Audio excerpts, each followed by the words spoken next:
est donc moribonde. Mais pour autant, n'y a-t-il plus de réseau à l'œuvre dans la relation entre la France et ses anciennes colonies? Pas si simple. Le 31 octobre 2009, François Stéphanie se rend au Gabon en avion privé.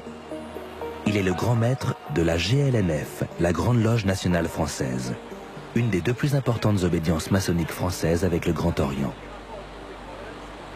La Grande Loge du Gabon vient d'élire un nouveau grand maître en remplacement de feu El Hadj Omar Bongo Ondimba, et ils ont organisé une tenue de Grande Loge à l'occasion de laquelle on procède à l'investiture, c'est-à-dire à l'installation suivant une cérémonie rituelle.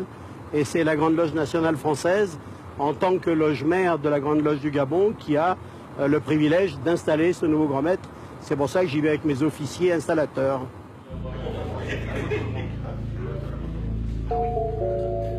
Le grand maître qui va être intronisé est Ali Bongo, nouveau président du Gabon qui prend là aussi la succession de son père.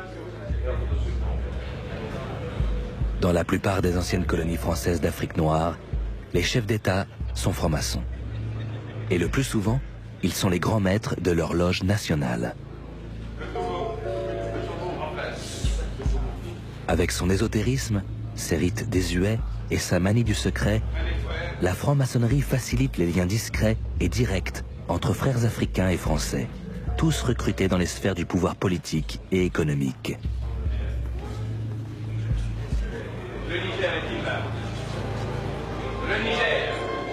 Aujourd'hui, ils sont tous là, tous les présidents africains ou leurs représentants au plus haut niveau.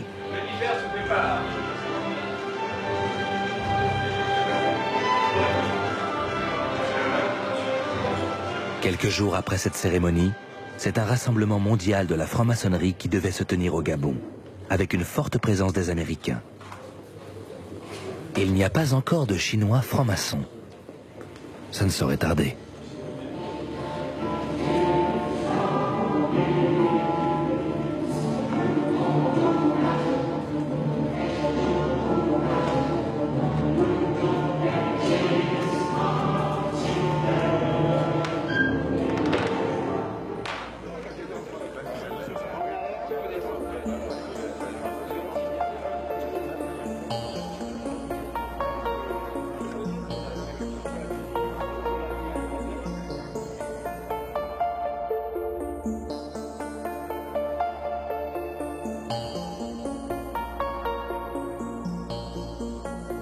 La France-Afrique, ce système de relations complexes entre la France et l'Afrique, créé par le général de Gaulle, s'est effondré.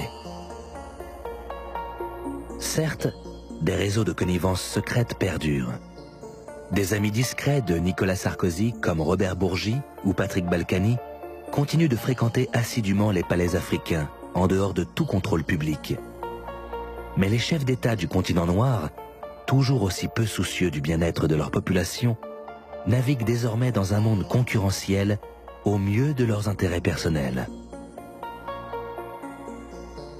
Quant au président de la République française, en charge d'un pays qui a toujours autant besoin des ressources énergétiques de l'Afrique noire, il n'est plus que le représentant de commerce attentionné des grands groupes industriels.